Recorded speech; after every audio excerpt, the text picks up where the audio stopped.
যোৱা 3 দিন ধৰি একেৰাহে আমি দেখি আছোঁ গৌৰৱ গগৈ য'তেই গৈছে তাতেই Pakistani agent go back, Bangladeshi Gaurav Gogoi go back, এনেকুৱা ধৰণৰ ধ্বনিৰে এছাম বিজেপি কৰ্মীয়ে মানে প্ৰতিবাদ সাব্যস্ত কৰে। আৰু তেওঁৰ যি যাত্ৰা কৈ জাতি বচাওক মাটি বচাওক, তাত কিন্তু ব্যাঘাত জন্মাই আছে, কি ক'ব?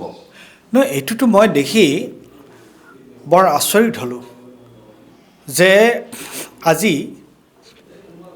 হিমন্ত বিশ্ব শৰ্মা বিজেপি অসমৰ মুখ্যমন্ত্ৰী, তেওঁ যদি এখন ঠাইত সভা কৰিবলৈ যায়, তাত বেলেগ কোনোবাই বাধা দিছে নেকি? দিয়াটো নাই, দিছেনে কোনোবাই বাধা? কোনো বাধা দিয়া নাই। তেতিয়াহ'লে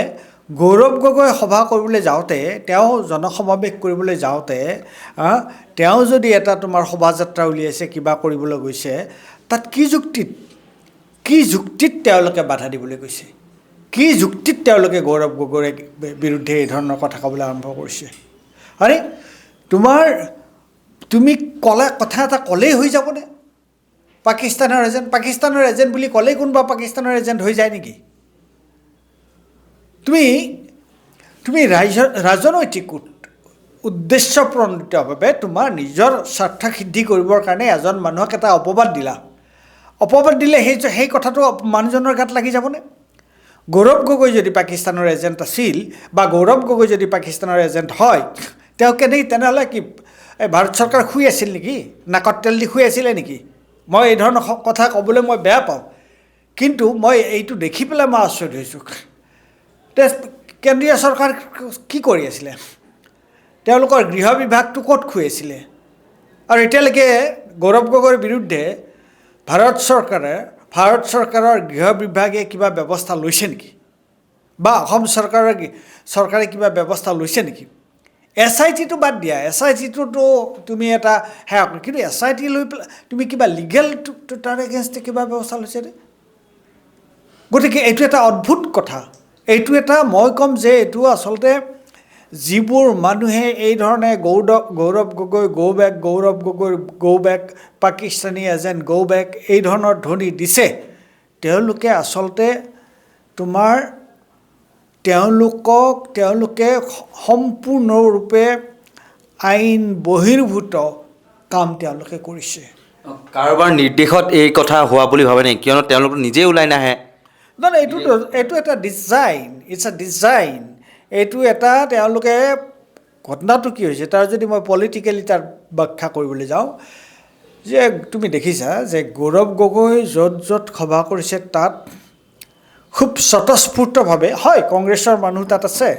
কিন্তু খুব স্বতঃস্ফূৰ্তভাৱে তাত মই দেখিছোঁ যে হাজাৰ মানুহ ওলাই আহিছে, হয় নাই কোৱাচোন? যদি ওলাই আহিছে, তেওঁলোকে ভয় খাইছে। তেওঁলোকৰ মূল কথাটো হৈছে যে তেওঁলোকে গৌৰৱ গগৈৰ যিটো উত্থান আৰু বিৰোধীৰ কথা কিমান তোমাৰ বিধি পথালিৰ মাজত এতিয়া বিৰোধী ঐক্যৰ কথাটো ওলাইছে। আৰু যেই বিৰোধী ঐক্যৰ কথাটো ওলাইছে তেওঁলোকে বেছি ভয় খাইছে। যেই গৌৰৱ গগৈ তোমাৰ তৃণমূল পৰ্যায়ত গৈ মানুহৰ মাজলৈ গৈ যেতিয়া তেওঁ সভা সমিতি কৰিবলৈ আৰম্ভ কৰিছে, শোভাযাত্ৰা কৰিবলৈ আৰম্ভ কৰিছে, আৰু তাত যেতিয়া হাজাৰ মানুহে তাত অংশগ্ৰহণ কৰিছে, সেইটোত তেওঁলোকে ভয় খাইছে। আৰু ভয় খাই তেওঁলোকে গৌৰৱ গগৈৰ এই যিটো জনপ্ৰিয়তা বা গৌৰৱ গগৈয়ে এই যিটো ৰাজনৈতিক এটা কৰ্মসূচী লৈছে তাত তেওঁলোকে বাধা দিছে। আৰু তেওঁলোকৰ এই মূল কথাটো এইটোৱে, মই এই কথাটো অতি স্পষ্টভাৱে ক'ব বিচাৰোঁ যে গৌৰৱ গগৈয়ে ৰাজনৈতিক এই ধৰণৰ সভা সমিতি শোভাযাত্ৰা কৰাত এই ধৰণে বাধা দিয়া যিটো কথা, সেইটো সম্পূৰ্ণ বেআইনী। দেখিবলৈ পালোঁ কালি বটদ্ৰৱা থানালৈও গৈছিল গৌৰৱ গগৈ, আৰু এখন গণতান্ত্ৰিক দেশ আৰু ধৰ্মনিৰপেক্ষ দেশ, তাত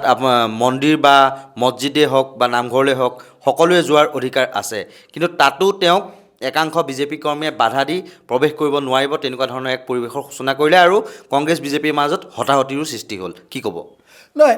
মই ক'লোৱে নহয় যে এইটো তেওঁলোকে মানে যিটো আইনৰ শাসনৰ যিটো কথা নহয়, মন্দিৰ মছজিদ গীৰ্জা তাত তাত সকলো যাব পাৰে হা মছজিদ মন্দিৰ গীৰ্জা তাত সকলো যাব পাৰে আৰু গৌৰৱ গগৈ কি যুক্তিত তেওঁলোকে গৌৰৱ গগৈ বটদ্ৰৱা যোৱাত তেওঁলোকে বাধা দিব পাৰে হা তাৰ যুক্তিটো কি মানে ইয়াত কেৱল তাৰমানে বিজেপি যিবোৰ মানুহে কৰে ৰাজনৈতিকভাৱে যিবিলাক মানুহ বিজেপিত আছে বিজেপি RSSত থকা মানুহবিলাকে কি হিন্দু ধৰ্ম গ্ৰহণ কৰিব হিন্দু ধৰ্মৰ প্ৰবক্তা তেওঁলোক বাকীবিলাক হিন্দু ধৰ্ম শংকৰদেৱৰ আদৰ্শৰ জানো পৰিপন্থী নহয় যিটো কাম কৰিলে তেওঁলোকে নাই এবছলিউটলি 100 টাইমছ তুমি এজন সাংবাদিক তুমি বিজেপিৰ কৰ্মী হয় নেকি তুমিতো নহয় যদি নহয় তেতিয়াহ'লে তুমি তাত যাব নোৱাৰিবা নেকি মই বিজেপি না মই কংগ্ৰেছৰ না মই বিজেপিৰ কিন্তু মই ধৰ্ম কৰ্মত মোৰ ইমান বিশ্বাস নাই হা কিন্তু মই যদি আজি মন্দিৰ এটাত যাব বিচাৰোঁ মোক কোনে বাধা দিব পাৰে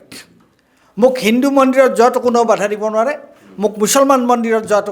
মুছলমান মছজিদত যোৱাটো বাধা দিব নোৱাৰে আৰু গীৰ্জাত যোৱাটো বাধা দিব নোৱাৰে এইটো কি ধৰণৰ কথা যে মানুহ এটাই ৰাজনৈতিক ধৰণে এটা তোমাৰ ৰেলী উলিয়াব এখন মিটিং কৰিব আৰু তাত তুমি বাধা দিবা আৰু অযথা কোনো যুক্তি নাই কথা নাই এবাৰ ক'লা অমুক তাৰিখে তুমি উলিয়াবা এবাৰ ক'লা তমুক তাৰিখে উলিয়াবা এতিয়া কৈছে নাই আমি এটা প্ৰাৰম্ভিক হেৰিহে কৰিছোঁ আমি ইয়াত পুলিচ তেওঁৰ বিৰুদ্ধে কোনো ব্যৱস্থা ল'ব নোৱাৰোঁ কেন্দ্ৰ চৰকাৰে ল'ব what is this nonsense going on in this country in this state this is total আটাৰ ননচেন্স একেবাৰে শেষত সুধিছোঁ এটা ট্ৰেণ্ড আচলতে বিজেপিয়ে সৃষ্টি কৰিব বিচাৰিছে নেকি যে বিৰোধী বিধায়কসকলক সিদিনা মনোৰঞ্জন তালুকদাৰৰ ভাষণ দি থকা অৱস্থাত বিজেপিৰ একাংশ লোকে গৈ সেই সভাস্থলীতে প্ৰতিবাদ সাব্যস্ত কৰিছে আৰু গো বেক ধ্বনি দিয়াৰ আৰম্ভ কৰিছে এইটো এটা ট্ৰেণ্ড আচলতে তেওঁলোকে কৰিব বিচাৰিছে নেকি বিজেপি এইটো মই ক'ম যে অসমৰ যিসকল সাধাৰণ নাগৰিক তেওঁলোকে এই বস্তু খুব গুৰুত্ব সহকাৰে লোৱা উচিত তাৰমানে বিজেপিয়ে এইটো কৰিব বিচাৰিছে নেকি যে কেৱল তেওঁলোকৰ সভা সমিতি হওক আৰু বাকী কাৰো সভা সমিতি হ'ব নালাগে আৰু বাকী কোনোবাই যদি সভা সমিতি কৰে তাত তুমি বাধা প্ৰদান কৰা হা তুমি ইলেকশ্যনৰ আগে মানুহৰ পকেটত পইচা দিয়া তুমি ভোট কিনা চৰকাৰী পইচাৰে তুমি ভোট কিনা তাৰপিছত তুমি বিৰোধীক তেওঁলোকক প্ৰচাৰ চলাব নিদিবা তেওঁলোকক সভা পাতিব নিদিবা তাত তুমি গৈ পেলাই উদ্ভণ্ডালি কৰিব হোৱাট ইজ দিছ কি হৈছে আমাৰ দেশখনত এইবোৰ মইতো আচৰিত পাইছোঁ এই ধৰণৰ কথা আৰু সেইকাৰণে আমি যিসকলে গণতান্ত্ৰিক মূল্যবোধত বিশ্বাস কৰোঁ যিসকলে বাক স্বাধীনতাত বিশ্বাস কৰোঁ এইটো মই ভাবোঁ যে এইটো আমাৰ সকলোৰে কৰ্তব্য যে আৰে প্ৰচাৰ কৰা তোমালোকেতো দিন ৰাত মিটিং পাতিয়ে আছা তোমালোকৰ বিজ্ঞাপনৰ নামত তুমি চৰকাৰী পইচাটো খৰচ কৰি আছা কাইলৈ ইলেকশ্যন হ'ব আজি তুমি কেনেকুৱাকৈ প্ৰচাৰ চলাই আছা হা আৰু বিৰোধী দলক তেওঁলোকক সভা সমিতি কৰিবও নিদিবা হা তেওঁলোকৰ সেইটোৱেই মূল কথাটো হৈছে সেইটো আচল কথাটো হৈছে সেইটো আৰে বাবা পলিটিকেল এক্টিভিটিজ কৰিবলৈ দিয়া না চবকে সমানকৈ তাৰপিছত জনতাই ভোট দিব নহয় কাক দিয়ে বিজেপিক দিব কংগ্ৰেছক দিয়ে কংগ্ৰেছক দিব ৰাইজৰ দলক দিয়ে ৰাইজৰ দলক দিব অসম জাতীয় পৰিষদক দিয়ে অসম জাতীয় পৰিষদক দিব বামপন্থী দলক দিয়ে বামপন্থী দলক দিব কিন্তু প্ৰচাৰ কিয় বন্ধ কৰা আৰু প্ৰচাৰ নিৰ্বাচন আৰম্ভ হোৱাৰ আগতে নিৰ্বাচনৰ ডেট তাৰিখ ঘোষণা কৰাৰ আগতে তুমি প্ৰচাৰ কৰিবলৈ মানুহক সভা সমিতি পাতিবলৈ মানুহক তোমাৰ বাধা দিছা এইটো কোনখন দেশৰ কথা এই কি আইনৰ কথা মইতো ভাবোঁ যে পুলিচে এই ক্ষেত্ৰত আইনী ব্যৱস্থা ল'ব লাগে যিয়ে এই ধৰণৰ কাম কৰে আজি যদি মুখ্যমন্ত্ৰীৰ মিটিং এখনত কোনেও যদি বাধা দিয়া নাই অন্য বিজেপিৰ মেল মিটিঙত যদি বাধা দিয়া নাই কি যুক্তিত তোমালোকে বিৰোধী পক্ষৰ মেল মিটিঙত সভা সমিতি কৰোঁতে শোভাযাত্ৰা কৰোঁতে তোমালোকে বাধা দিবা এইটো সম্পূৰ্ণৰূপে বেআইনী কথা নহয়নে বাৰু আইন বহিৰ্ভূত কথা নহয়নে বাৰু মইতো আচৰিত দেখিছোঁ এইটো ঘটনা দেখি